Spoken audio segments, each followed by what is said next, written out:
can I get for you? Yes. Can I get your mango dragon fruit lemonade, light ice, please, in a tall? All right. Is this all for you? Yes, it is. Alrighty. 401. Thank you. Thank you. You guys. Oh, I feel like I'm back into my routine, even though I'm not here. I'm going back home, but I had to stop and get my Starbucks in Savannah. It would not be a Savannah trip if I did not pick up my Starbucks. My camera is not on any sort of tripod, you guys, or anything like that. Oh, excuse me. Where are my manners? Good morning. I'm looking at the thing. So, good morning. How are you guys doing today? Clearly, I've gotten a little bit of sleep. I won't say I'm well rested, but I'm rested. And I got my nails done, which I'll insert here in a little bit. So I'm feeling really good. Something I'm trying to tell y'all. Don't get me wrong, I'm not mad in Atlanta, but I feel like because the last 2 months have already been like a little stressful, everything has seemed like a lot. First of all, someone hit my car and left, and I'll call my mom. She was so worried. It was a little scratch, I understand, but it was just that someone hit me. That never happened to me before, so I was just like in the moment. And then my rim got messed up. I had to get that fixed. And then, oh, first of all, let me just say, if I lived in Atlanta, I would probably never drive a Honda, because I went to like 2 different Honda places for my car, and I have like this warranty package on my car, whatever, and they refuse to use it.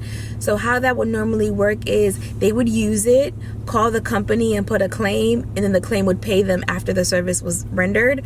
So what they did was charge me for it, gave me the receipt, and then I had to go and call the claim. Well, I didn't call the claim. I actually called the dealership in Savannah, and I'm like, hey, I had to go and get an oil change, and they charged me. And then he says, why didn't they just call us? And I was just like, trust me. I kept telling the guy to call, but he was just like, no, you need to call. Never. I would never drive a Honda. Hi, 401. Yes, ma'am. Like I was saying, the dealership here has pretty much rectified Atlanta's damage about my car. For sale. Thank you. Oh, keep it. Thank you. Venti ice chai with no ice. Thank you so much. Have a good one. Mm-hmm. All right, is this all for you? Every time something goes wrong with the dealership in Atlanta, I was just like, bitch, you don't live here, it's okay. You don't live here, it's okay. I have to keep having like this namaste conversation with I have to continuously have this like namaste conversation with myself, like, you don't live here, it's fine. Finally, I was over around the Camp Creek area, and I think I GPSed a Honda, because I was like, maybe it's just that dealership that's just not with it.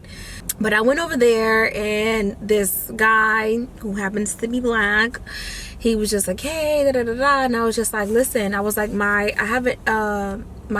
thing is coming on saying that my tire pressure is low. And let me just tell you, I don't really do, listen, I'll put gas in my car, I'll clean my car, but when it comes to like mechanics and stuff, I wouldn't even try to. Now, if I was stuck on the side of the road, I do know how to change my tire.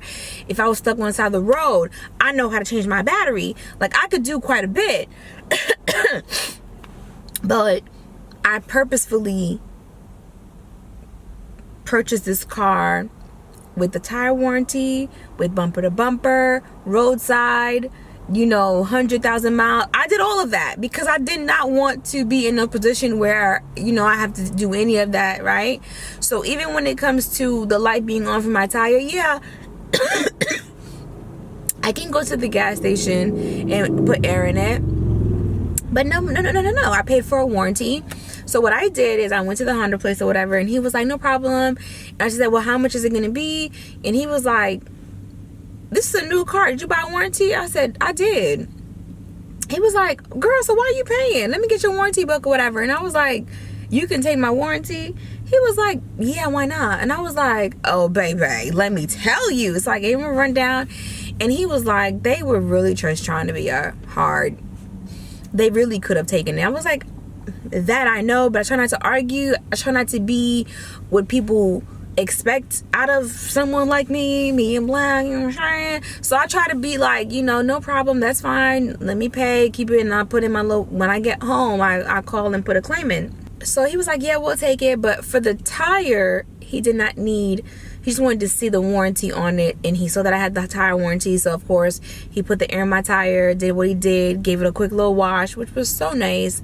And then he's like, if you need an oil change, definitely come back. I was like, I'll be back. And I did go back to him to get my oil change. I'm gonna find the location, so if you have a Honda and you have a problem, you can go over there.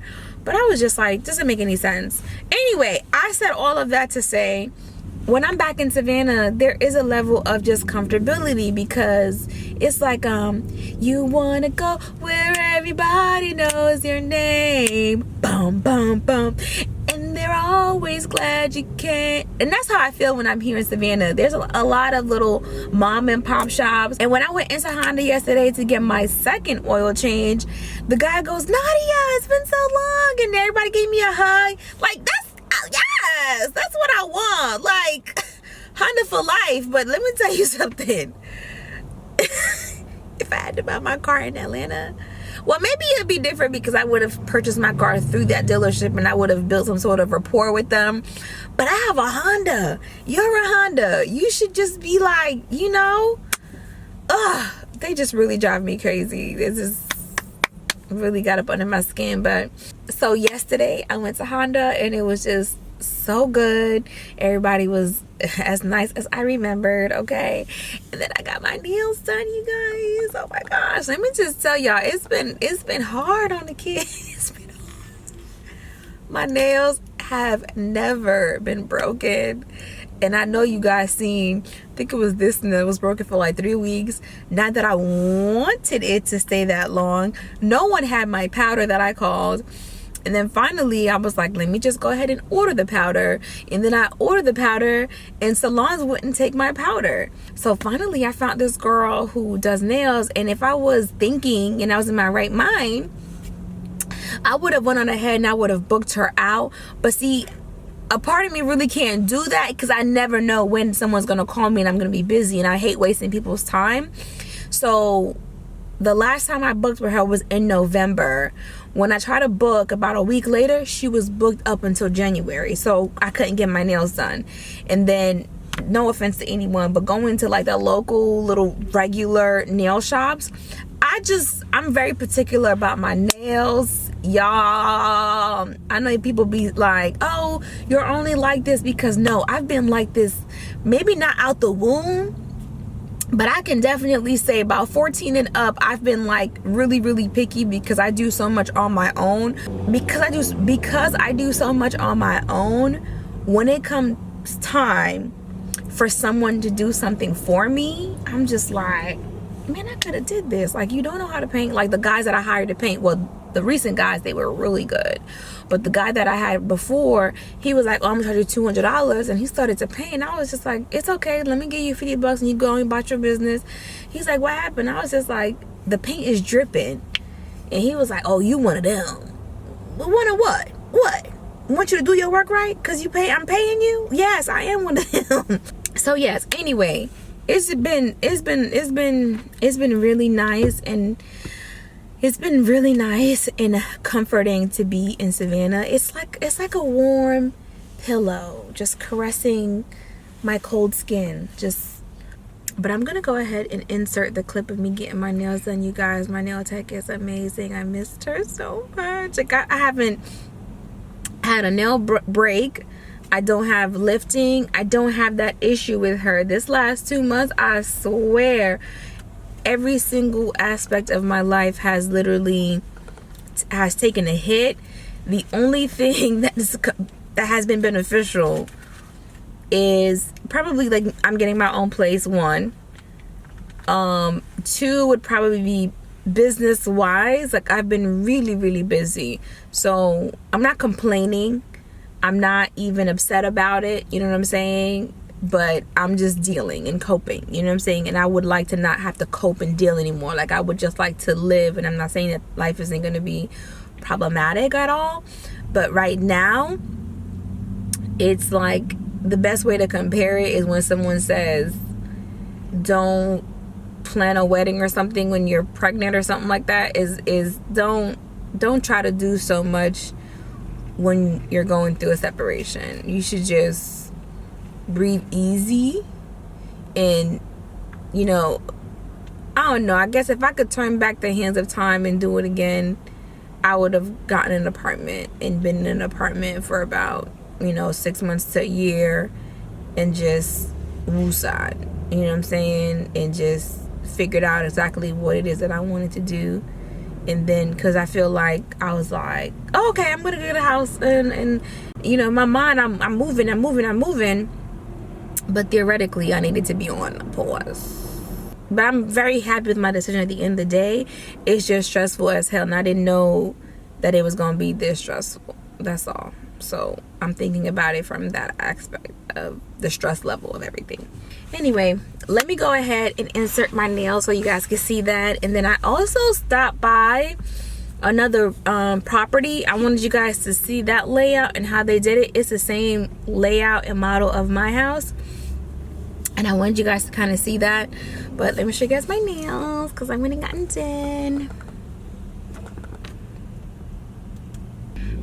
You guys, oh my gosh, she is so freaking good, and I have missed her so freaking much.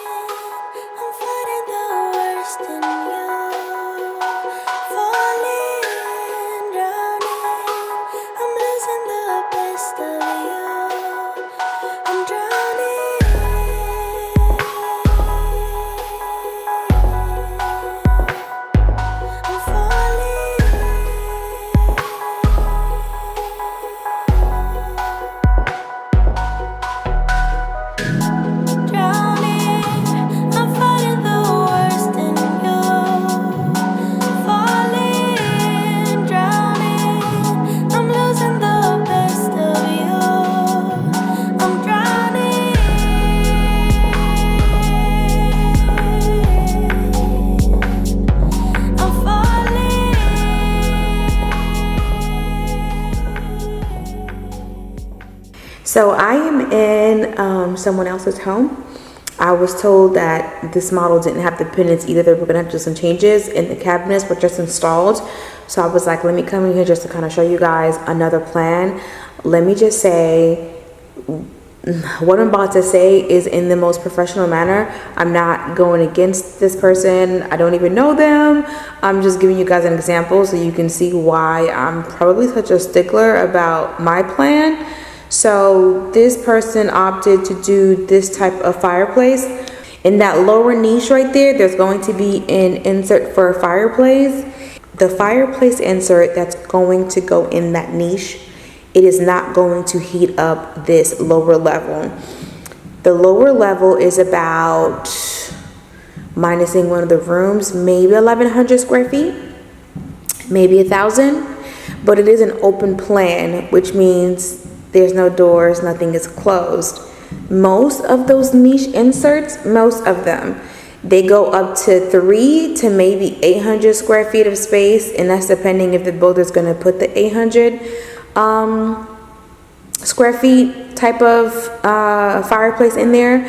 They may be able to upgrade it once they close, but it's not gonna heat up the space. So this wall here is just aesthetics. I did see this option. I opted not to get it because I thought, number one, I wanted to be able to actually heat up the space if I was going to do something like that. And then number two, I wasn't about aesthetics. I definitely wanted the bookcase for storage and all that. But again, that was just my plan for my home. This one is just totally different. Well, not totally different, but it's different. You know, what their expectation is different. I'm almost positive, because I don't see the cabinets, what they're going to be doing is the microwave with the stove that's going to be pushed in here. Okay, I love the island. You guys know that I love the island because it's pretty much my island, right? So the difference is I decided to delete this, have the tile go all the way up, do the range hood, and then I have the double oven configuration, just because I feel like, even with me being in design, I have already worked on 2 kitchens and currently working on 1 now. And the biggest thing is when people get into a build-a-grade home, the first thing that they say is, I want a range hood. So then this cabinet ends up getting deleted. The range hood goes in, and then they're trying to do the configuration for this middle part here. This is another reason why I opted to go ahead and just upgrade the kitchen and do the configurations that I did. But again, not ragging on this person whatsoever. I'm just showing you guys because I can see why and understand why the builder made the mistakes that they made. But anywho, I'm gonna go ahead and go. Oh, they're getting their pendants. Although there isn't a hole in the ceiling. So they must be coming back once I addressed it. 2 days ago, I had addressed that I didn't have the pendants. And now I see that they are, the pendants are here. I still don't have the ones in my house, so they must, I don't know, about to fix mine too, I guess. I don't know, but I see that they have their pendants here. All right.